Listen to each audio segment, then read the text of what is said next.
All right, here we are. Start of day 8. Uh, this is what I would look to get accomplished today. I want to do some more work here on the nose.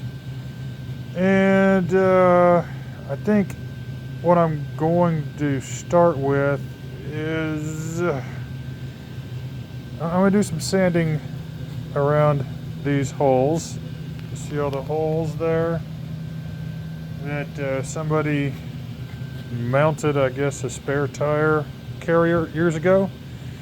I'm gonna flat disc that, see if I can get down through the surface rust, and because I need to weld up all of the holes, which is going to be tough because I can't get behind it. There's like a big, you know, air thing on the back side of this, so I can't really get to these easily because what I would do is I'd use, they're called copper spoons, and you put, it's basically a piece of copper, and then you can weld it up because the welder won't stick to the copper. So when you weld it up, it just, it stays on the surface here.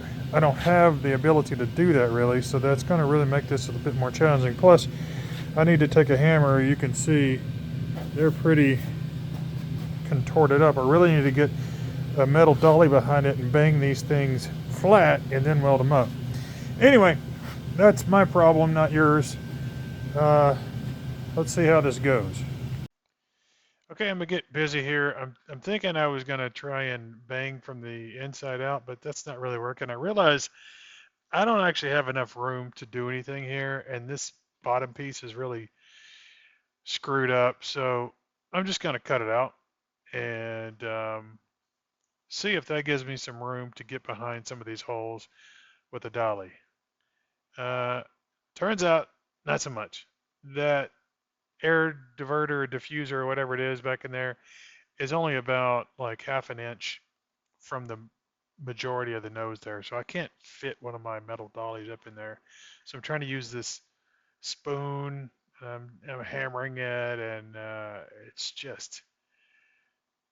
just not going the way I want it to go. Um, at the end of the day, I might, you know, realize it would have been less time to just cut the whole freaking thing off and just fix it off of the bus and weld it back on the bus. But I don't want to have to do that if at all possible. So I'm cutting this out, and I found this little, grinding wheel so I can get in the crevices, so I can use the unispotter in a bit and pull out some of these dents that are there, straighten out the nose, getting it ready um, to weld in a patch, kind of a big patch. So as you can see, I have cut out um, a hole here. Um, it's one of those learn as you go things. See that little plastic bottle there? I think it's a pressure bottle. I'm not actually sure what it does. But I'll be buying a new one of those because I cut a nice hole in it there. Yeah, what are you going to do? Anyway, I am trying to get this nose straight, and if you can see, there's a, if I can get it to focus down here.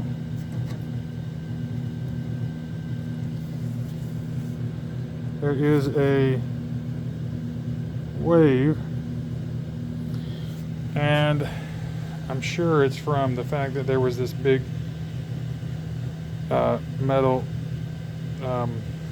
spare tire mount, and when it got banged on this side, it stretched the metal there, so this has popped out a little bit, and so now I'm having to work on getting this back to where it should be. All right, so I'm gonna get in there with the things that I can actually fit behind it and work on getting some of that out. I'm working on some of these dents here, getting it as close as I could get it to, back to the right curves and angles and so on and so forth, so that when I get ready for the patch, um, I'm not welding into crooked metal. So it's actually going pretty good. Uh, the dents are pulling out pretty easy, and I'm just going to tape this over here so that I can make a transferable, um, you know, piece of tape so I can transfer that to bare sheet metal. All right, I transfer that over. I use my nibbler. I chop out a piece of metal as my patch, and I get to work on actually making the patch so that it's going to fit the hole and be as close as possible to the right shape and the right dimensions, et cetera, et cetera. You see me going back and forth, back and forth, back and forth so many times here. This is a big patch. This is actually, I think this is the biggest patch I've done on any of my cars, and that makes it a challenge all in itself. Smaller ones are way easier, and because they're smaller, they're it's a lot less welding, a lot less heat. I'm going to learn a hard lesson here later on. I don't actually follow my own advice. You'll hear later.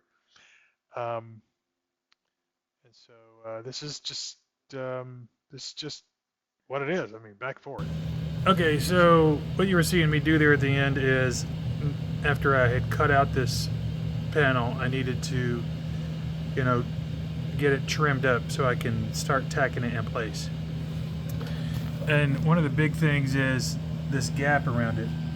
It needs to be wide enough that the bead can get down between the two panels, because once you grind it down, if it's sitting, if these are butted up against each other, when you grind it down, you've just gotten rid of the entire weld, so it'll just crack right off.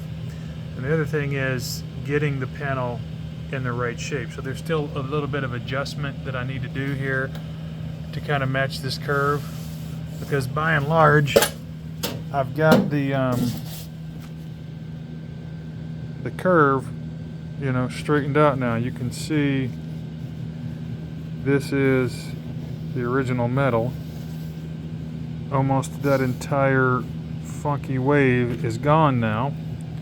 I used a shrinking hammer, which honestly I had never used before. I'm trying to find it now.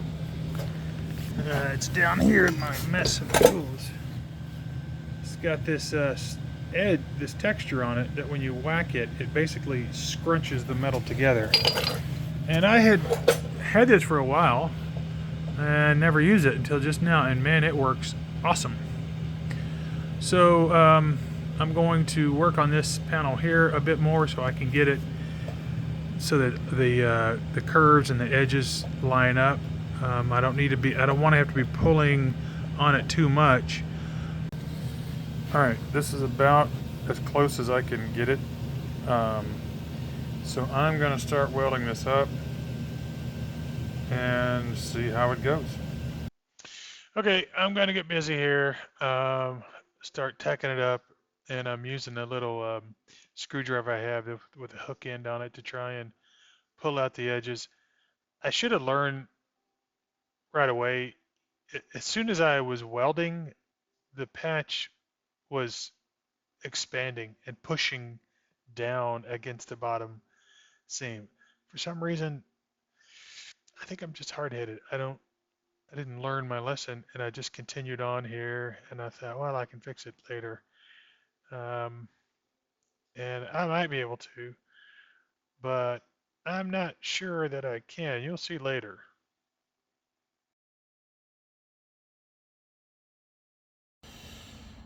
Okay, let's cover what we got done today. This is one of those 2 steps forward, 2 steps back, or 1 step back. We'll figure it out as we go through here to here. I got the old piece of metal cut out. You can see the stuff that was there. It had some, you know, pretty bad rust on it. And I just think that wasn't worth hanging on to. It's super warped, all bent up. But even though I've got new metal here, it's still all bent up. because it did end up warping as I'm welding. So I'm using the Unispotter to pull out some of the things, but I'm still going to be dealing with this. I mean, you can see it's essentially flat. There is no curve in it. So I'm thinking how I can actually go about fixing this. Like, I'm not totally sure if I should make a couple of cuts, pull, weld it back up, or just go at it from the inside. But if I go at it from the inside, then am I going to end up with pushing and creating waves above it? That's kind of what I think I'm going to be doing. So I don't know. The nice thing about this is that, I mean, it's just a lot of time. It doesn't cost me anything per se. I screw it up, I cut it out, I start over. I just don't like wasting all the time. But that's how these projects go. I mean, I've spent the whole day here in a 1 square foot area, and I don't know that I really got anything done. I may have to start over again. So, yay!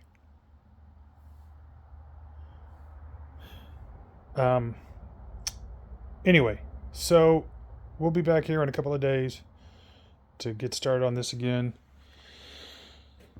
And let's see how we do.